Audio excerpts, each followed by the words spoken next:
27절 내 종 야곱아 두려워하지 말라. 이스라엘아 놀라지 말라. 보라, 내가 너를 먼 곳에서 구원하며 내 자손을 포르단 땅에서 구원하리니 야곱이 돌아와서 평안하며 걱정 없이 살게 될 것이라.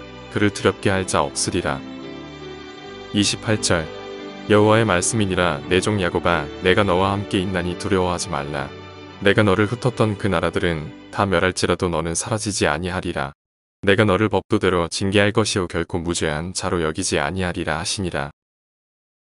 오늘 아침 우리가 예레미야 46장의 말씀을 함께 묵상하고자 합니다. 예레미야 선지자가 이처럼 유다를 향해서 또 이렇게 이 바벨론에 대해서 여러 가지 많은 예언을 했고, 그 예언의 말씀에 대해서 이제 45장부터 마지막까지는 누가 복을 받고 누가 저주를 받는가 하는 그 결론적인 부분입니다. 그래서 우리가 이제 45장에서는 복을 받는 바룩에 대해서 우리가 살펴보았고, 이제 46장부터는 애굽이라든지 그 다음에 모압, 암몬, 바벨론 이런 많은 나라들, 저주받는 나라들에 대한 예언입니다. 그래서 그 중에 저주받는 나라 중에 이제 제일 첫 번째가 바로 애굽입니다. 그래서 이 애굽에 대한 얘기, 그리고 마지막은 이제 바벨론 얘기가 나오는데, 애굽에 관한 경고, 이 말씀을 오늘 우리가 한번 살펴보기를 원합니다. 이 애굽에 관한 경고는 여기 보면 이제 역사적으로 보면 두 가지가 이제 나오는데, 3절부터 이제 12절까지 나오는 예언의 말은 이제 애굽 왕이 바벨론하고 이제 싸우기 위해서, 자기가 세력을 확대하기 위해서 북쪽으로 쳐들어 올라옵니다. 그때 이제 유다 왕 요시야가 바로 느고를 만나러 갔다가 요시야가 오히려 죽습니다. 그래서 하여튼 그 시대에 이 애굽 왕이 북쪽으로 올라가면서 유다 왕도 죽이고 유브라데 강까지 가서 그 갈그미스에서 이 바벨론 왕과 싸웁니다. 그러다가 거기서 실패를 하게 됩니다. 그래서 그것이 이제 3절부터 12절까지의 내용입니다. 애굽 왕이 올라가서 이제 싸울 때 결국은 5절에 보면 여호와의 말씀이니라. 내가 본즉 그들이 놀라 물러가며 그들의 용사는 패하여 황급히 도망하며 뒤를 돌아보지 아니하면 어찌 미냐. 두려움이 그들의 사방에 있음이로다. 애굽 왕이 그 이제 자기 세력을 키우기 위해서 북쪽으로 올라갔다가 이제 바벨론의 그 느부갓네살과 싸우다가 결국은 황급하게 도망을 하게 됩니다. 6절에도 보면 발이 빠른 자도 도망하지 못하며 용사도 피하지 못하고 그들이 다 북쪽에서 유브라데 강가에 넘어지며 엎드러지는도다. 그래서 자기 세력을 키우기 위해서 북쪽으로 올라갔다가 실패한 얘기입니다. 이 애굽은 애굽을 표현할 때에 애굽은 특별히 이제 그 나일강이 그 애굽을 표현하는 하나의 강입니다. 8절에 보면 애굽은 나일강이 불어난 것 같고 강물이 출렁임 같도다. 큰 강물이 출렁이면서 막 이렇게 홍수처럼 가는 그런 모습처럼 애굽의 세력이 강력하게 올라가긴 갔는데 유브라데 강에서 이 바벨론 그 당시에는 이제 느부갓네살이 아직 왕이 되기 직전입니다. 그게 왕이 되기 전에 이제 군대 장관으로 와서 애굽과 싸워서 애굽을 이깁니다. 그래서 이 애굽이 무너진다는 거. 그날에 대해서 10절에 보면 그날은 주 만군의 여호와께서 그의 대적에게 원수 갚는 보복일이라. 그래서 어떤 분은 이 보복을 하는 것을 요시야가 죽은 것을 보복한다, 그렇게 해석을 하는 분도 있긴 한데, 하여튼 하나님께서 애굽에 대해서 보복을 하신다. 자기 백성을 위한 보복이 되겠죠. 그러니까 애굽은 그동안 유다에 대해서 많은 어려운 일들을 만들어 놓고 요시야를 죽이고 여호아스를 잡아가면서 또 애굽으로 잡아가기도 하고, 그리고 여호야김 왕을 세워놓고 이제 애굽 세력이 유다를 건드렸기 때문에 하나님께서는 하여튼 이 보복일로, 그래서 이 바로 느고가 더 이상 블레셋과의 싸움에서 이길 수 없도록 하시는 것, 이것이 이제 바로 느고가 이제 올라가서 싸울 때 그 얘기입니다. 그래서 10절에 그날 이 보복일이라 그렇게 얘기를 했고, 그 다음에 이제 13절부터 또 26절까지는 이제 두 번째 전쟁입니다. 이때는 이 느부갓네살이 이제 이 첫 번째 전쟁에서 이제 이기고, 그 다음에 이제 바벨론으로 돌아가 가지고 이제 그 아버지가 죽고 이제 느부갓네살이 왕이 되고 나서 이제 왕이 된 느부갓네살이 이제 남쪽으로 쳐들어 내려오는 거예요. 애국까지 쳐들어 내려오는 그때의 상황입니다. 그래서 13절 바벨론의 느부갓네살 왕이 와서 애굽 땅을 칠 일에 대하여 선지자 예레미야에게 이르신 여호와의 말씀이라. 그러면서 이제 14절 너희는 애굽에 선포하여 믹돌과 녹과 다바네스에 선포하여 말하기를 너희는 국권이 있어서 준비하라. 내 사방이 칼에 삼켰느니라. 우리가 이미 40장 앞부분에 살펴보았듯이 이 유다 땅에서 애굽으로 도망간 사람들이 있었잖아요. 이 애굽으로 도망가서 다바네스나 이런 데서 막 흩어 살았는데 그때 예레미야가 이미 예언을 했습니다. 이 돌을 큰 돌을 몇 개 깔아놓고 여기에 이제 바벨론 왕이 올 거다 하는 예언을 미리 해놓았고 그 예언대로 지금 바벨론의 왕이 와서 그대로 이제 애굽을 치는 일, 그 부분에 대한 그런 예언의 말씀입니다. 그래서 이제 이들이 쓰러지는 것은 15절 너희 장사들이 쓰러지면 어찌함이냐 그들이 서지 못함은 여호와께서 그들을 몰아내신 까닭이니라. 그래서 너희의 장사들, 이 장사라고 하는 단어 아비레라는 것은 황소, 아피스 신을 얘기합니다. 그러니까 이게 장사 그러면 군인 뭐 이런 정도 개념이 아니라 그들이 섬겼던 신들, 애굽의 신들이 다 무너진다는 그런 개념입니다. 그리고 많은 사람을 넘어지게 하고 하여튼 결국은 이제 19절에 보면 애굽에 사는 딸이여 너는 너를 위하여 포로의 짐을 꾸리라. 포로의 짐을 꾸리라. 사람들이 이제 정복을 하고 남의 나라의 사람들을 막 끌고 갈 때에 그냥 무조건 맨몸으로만 끌고 가지 않고 그래도 먼 길을 가야 되니까 기본적으로 뭔가를 이제 옷이라도 하나 가질 수 있도록 포로로 잡아가기 위해서 포로의 짐을 꾸리게 합니다. 그래서 가장 간단한 뭐 옷 한 벌 아니면 뭐 자기 밥그릇 하나 뭐 이런 정도를 가지고 가게 하는데 바로 그런 포로의 짐을 꾸립니다. 애굽 사람들이 바벨론의 포로가 된다는 얘기죠. 그래서 결국은 이 애굽 사람들이 그렇게 망한다는 사실 그 얘기를 합니다. 24절에도 보면 딸 애굽이 수치를 당하여 북쪽 백성의 손에 부침을 당하리로다. 애굽이 북쪽 백성의 손에 부침을 당하고 그래서 26절에 보면 내가 그들의 생명을 노리는 자의 손 곧 바빌론의 느부갓네살 왕의 손과 그 종들의 손에 넘기리라. 그 손을 이 애굽을 바벨론의 손에 넘기리라. 그러면서 그 26절 후반부에 보면 그래도 하나님께 주신 말씀 한마디가 뭐냐 하면 그럴지라도 그 후에는 그 땅이 이전같이 사람 살 곳이 되리라. 뭔가 사로잡혀가지만 그래도 완전히 멸망을 당하지 않는다는 것. 다시는 또 사람 살 곳이 될 것이다 하는 여유를 주시는 것을 보게 됩니다. 이것이 애굽에 대한 예언입니다. 그러면서 이제 애굽에 대한 예언을 하면서 결국은 예레미야가 하나님의 백성들, 유다 백성들에게 선포하는 말 27절과 28절의 말씀인데 27절 내 종 야곱아 두려워하지 마라. 그러니까 이런 애굽에 대한 어떤 일들 전쟁이라 막 바벨론과 애굽의 전쟁이 벌어지고 하는 이런 상황 속에서 유다는 중간에 끼어가지고 왕도 죽고 막 이 왕이 또 세워지면 애굽 왕이 세워놨다가 또 없애버리고 바벨론이 와서 또 왕을 세웠다가 막 이렇게 많은 혼란 속에 있을 때에 이 예레미야가 강조하는 것은 그럴지라도 두려워하지 말라는 얘기입니다. 두려워하지 마라. 이스라엘아 놀라지 말라. 보라 내가 너를 먼 곳에서 구원하며 내 자손을 포로된 땅에서 구원하리니 야곱이 돌아와서 평안하며 걱정 없이 살게 될 것이라. 그를 두렵게 할 자 없으리라. 하나님은 하나님의 백성들을 두려워하지 말라. 그렇게 분명하게 선포를 합니다. 28절도 여호와의 말씀이니라 내 종 야곱아 내가 너와 함께 있나니 두려워하지 말라. 내가 너를 흩었던 그 날에서 다 멸할지라도 너는 사라지지 아니하리라. 유다는 사라지지 않는다. 하나님의 백성은 결코 사라지지 않는다. 이 사실을 분명히 강조합니다. 그러나 내가 너를 법도대로 징계할 것이요 결코 무죄한 자로 여기지 아니하리라.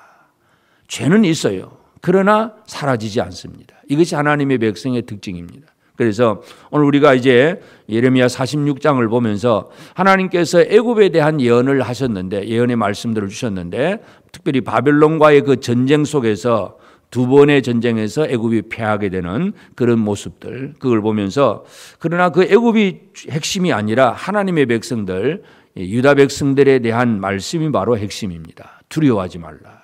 그래서 오늘 아침 우리는 이 예레미야 46장을 보면서 우리는 이 세상에 일어나고 있는 여러 가지 많은 두려운 현상들이 있습니다. 전쟁과 재난과 기근 여러 가지 많은 이 세상에 우리를 두렵게 하는 많은 사건들이 벌어지고 있는데 그러나 그런 것 때문에 우리는 결코 두려워하지 않아야 되는 것.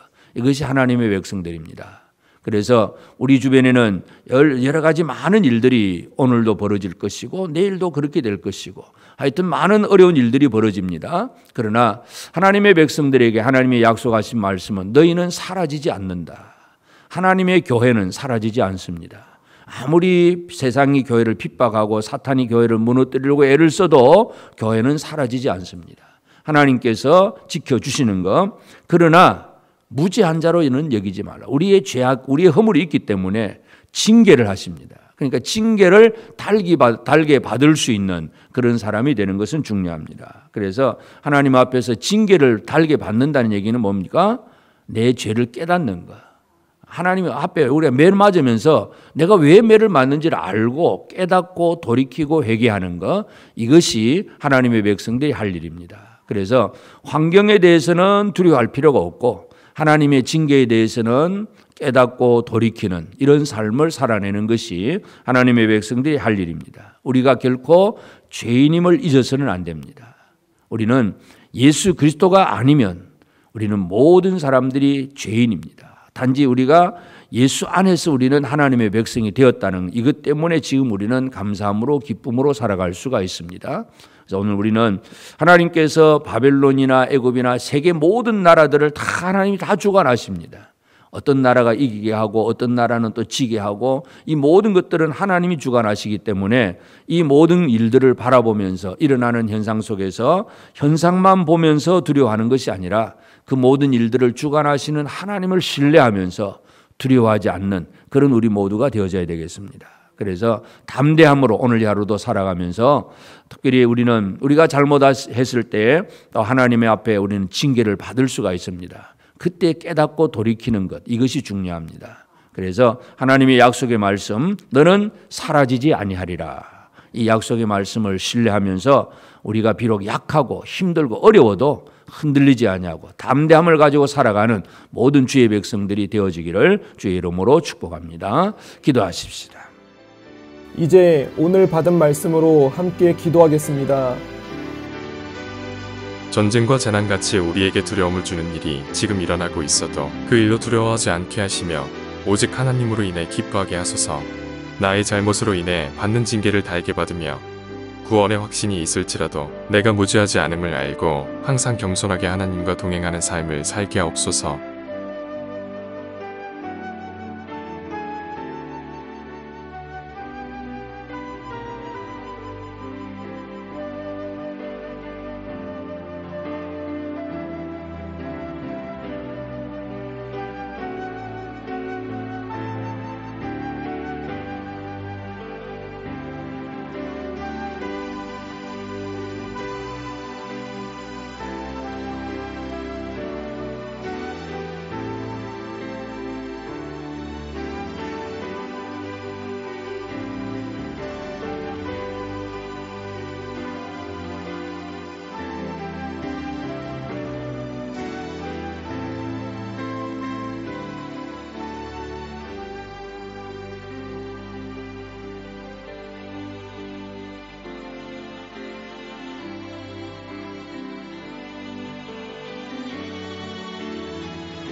이제 개인의 기도 제목을 가지고 하나님 앞에 기도하시기 바랍니다.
수고하셨습니다. 오늘도 하나님의 인도하심 가운데 승리의 하루를 보내시는 우리 재건부평교회 모든 성도님들이 되시기를 주님의 이름으로 축복합니다.